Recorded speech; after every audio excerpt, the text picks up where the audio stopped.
Right. Well, I'm going to tell you something that I've been sitting on for quite some time now. And frankly, I think it's about bloody time someone said it out loud without all the diplomatic nonsense and palace politeness that we've become so accustomed to.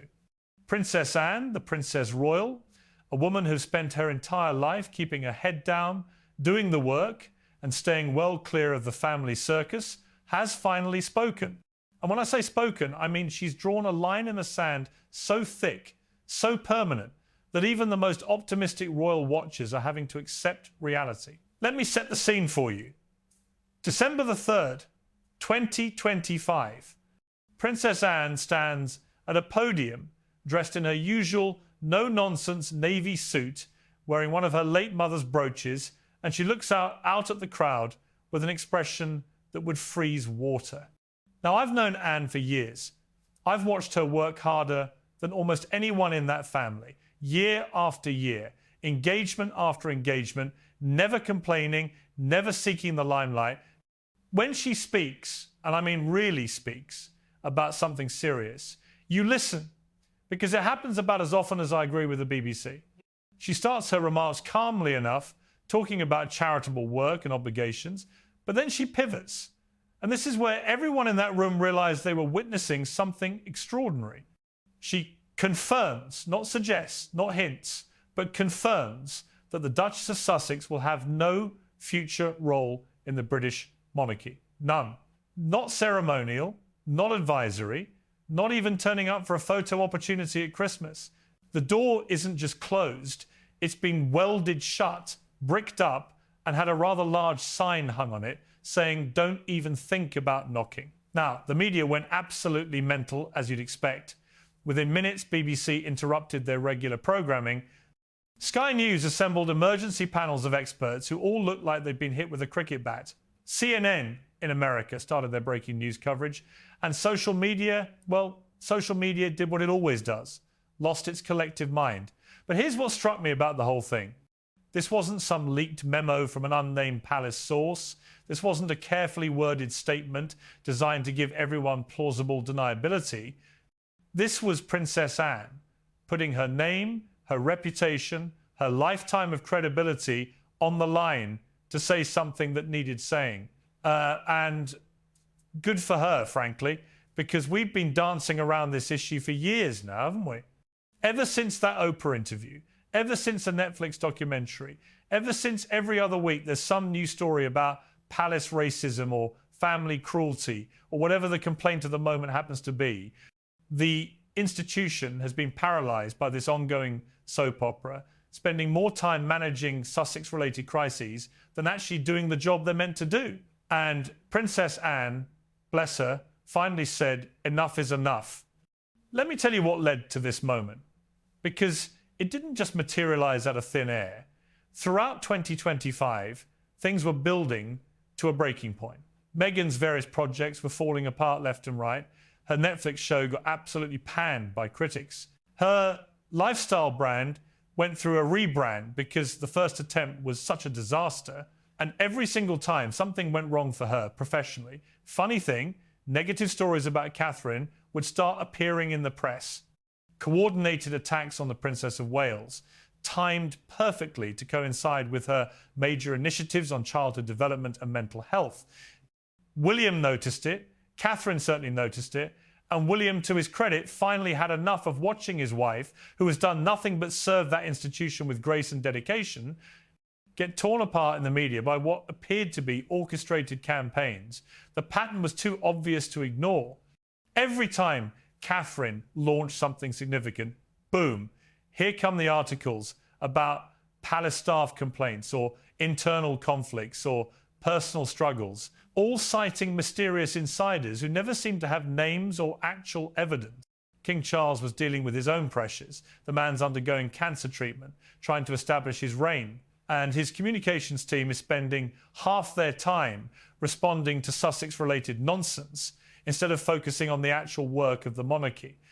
Security teams were flagging concerns about coordinated online attacks targeting Catherine specifically. Legal advisors were dealing with potential defamation issues. And then, this is the part that really matters.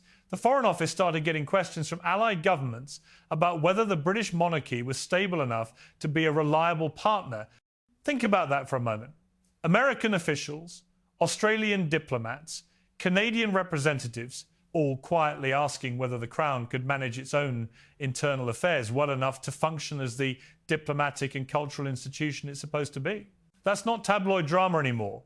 That's a genuine threat to Britain's soft power on the world stage. That's the monarchy's ability to do its actual job being undermined by this ongoing circus. So in late November, there's a meeting at Windsor Castle. William, Charles, Anne, and Camilla. No grand formal council, just the people who would have to live with whatever decision they made.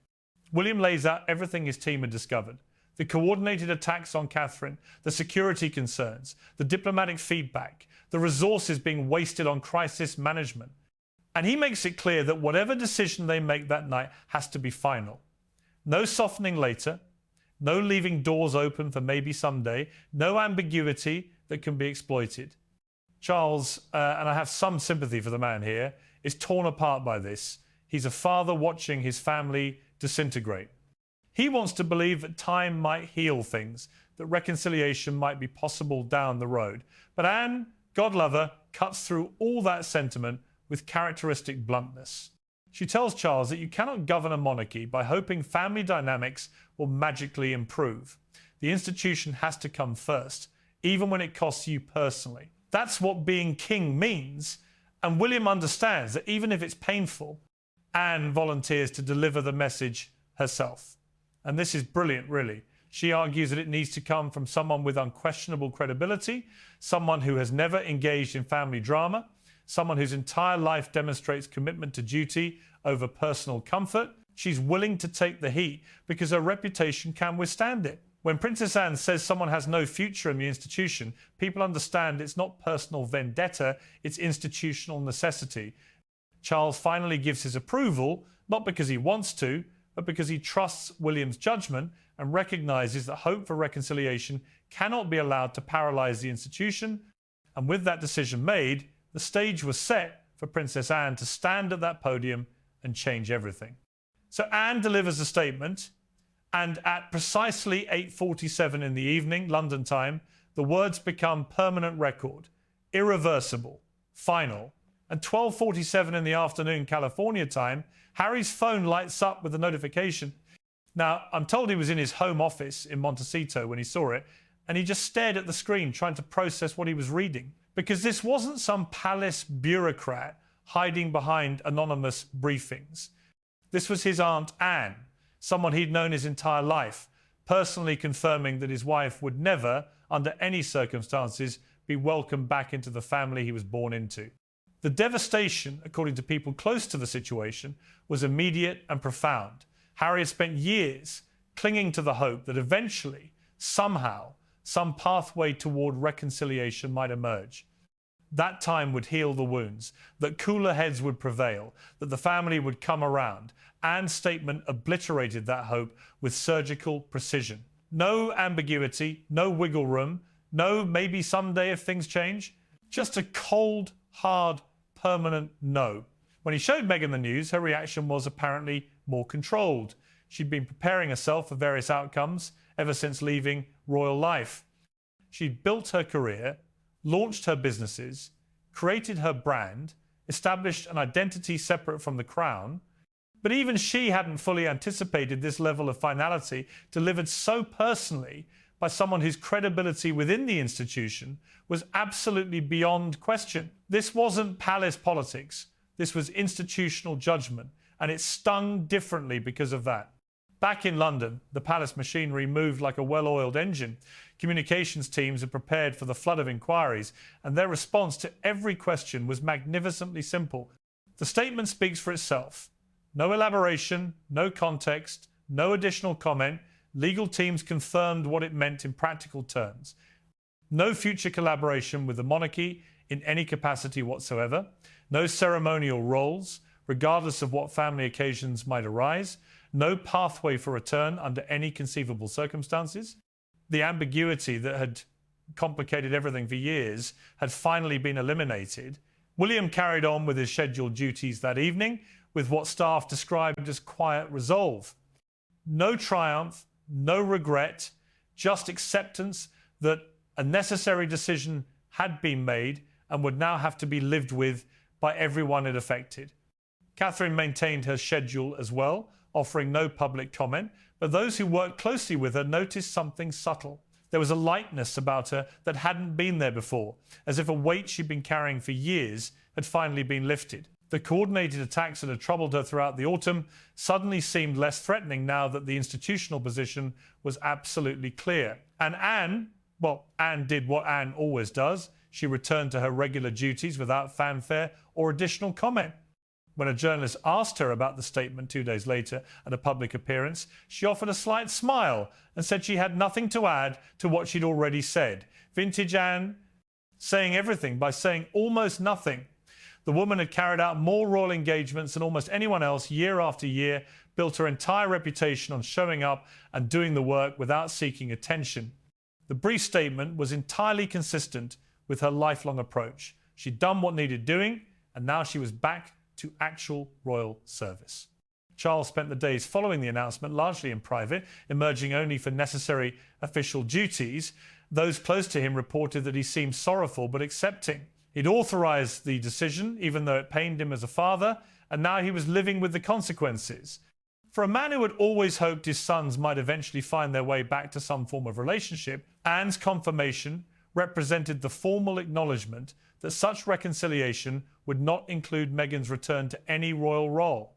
The family dynamics might shift over time, but the institutional boundaries were now permanently established.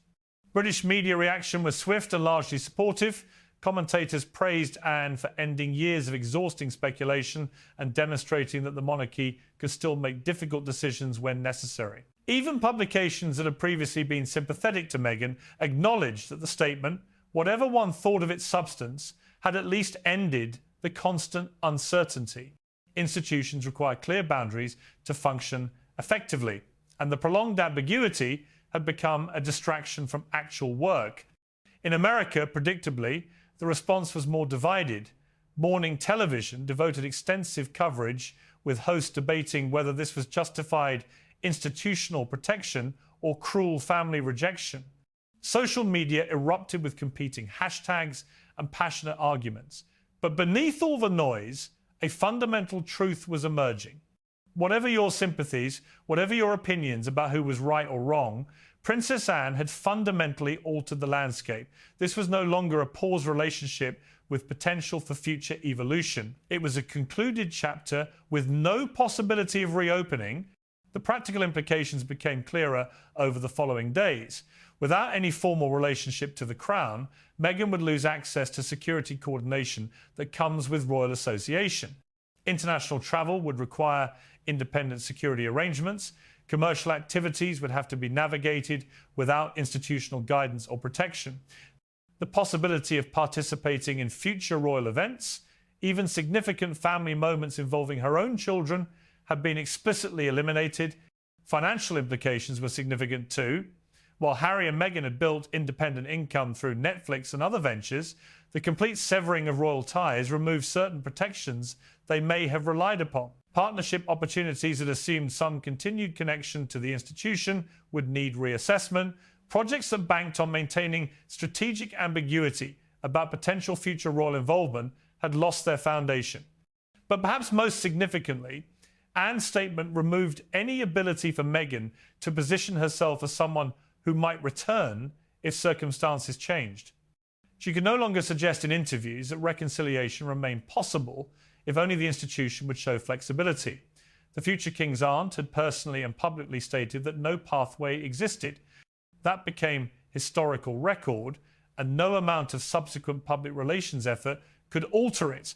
Anne's decision to take personal responsibility, rather than allowing it to come through impersonal palace channels, was strategically brilliant. Her lifetime of dedicated service, her reputation for honesty, her complete lack of involvement in family drama, all gave her words a weight that no official statement could have matched. When Princess Anne confirmed Meghan had no future royal role, people understood it was institutional necessity, not personal vendetta.